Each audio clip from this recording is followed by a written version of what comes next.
Welcome to my YouTube channel eat with Noor. Viewers, आज हम लाए हैं मज़ेदार सा डेज़र्ट लबे शीरी, जो आप ईद के मौक़ों पे, ख़ानदानी दावतों के मौक़ों पे बना सकते हैं और अपने प्यारों को पेश कर सकते हैं।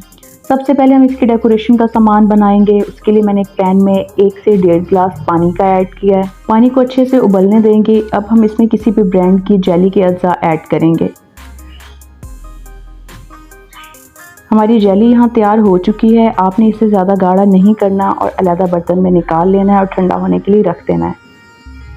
अब बढ़ते हैं अपने दूसरे अज्जा की तरफ, रंगीन सवैयाँ। ये भी हमारी डेकोरेशन में बहुत भली लगती हैं। एक पैन में 1 से 1.5 गिलास पानी का लेंगे, उसे उबालेंगे और उसमें 1 कप रंगीन सवैयों का ऐड करेंगे।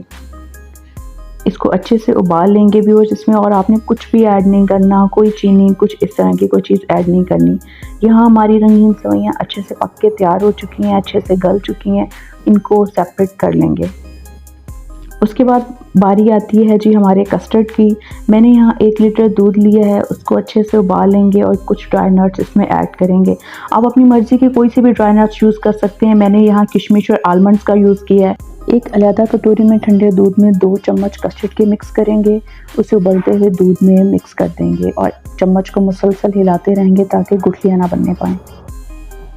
कस्टर्ड हमारा रेडी हो चुका है। अब इसको चूल्हे से उतार लेंगे, थोड़ा ठंडा करके इसमें क्रीम मिक्स कर देंगे। तो बस आप किसी भी ब्रांड की क्रीम यूज़ कर सकते हैं। याद रहे कि कस्टर्ड बहुत ज़्यादा गर्म नहीं होना चाहिए। थोड़ा ठंडा करके इसमें फिर इसकी डेकोरेशन का सामान आप इसमें ऐड करेंगे। मैंने क्रीम को ऐड किया। अब इसमें रंगीन सवैयाँ ऐड करेंगे, उन्हें अच्छे से मिक्स करेंगे। यहाँ मैंने इसमें ऐड किया है कुछ फ्रूट्स काट के रखे थे, उनको ऐड कर दिया था। अब इनको एक सेपरेट बर्तन में निकाल के अच्छे से डेकोरेट कर देंगे।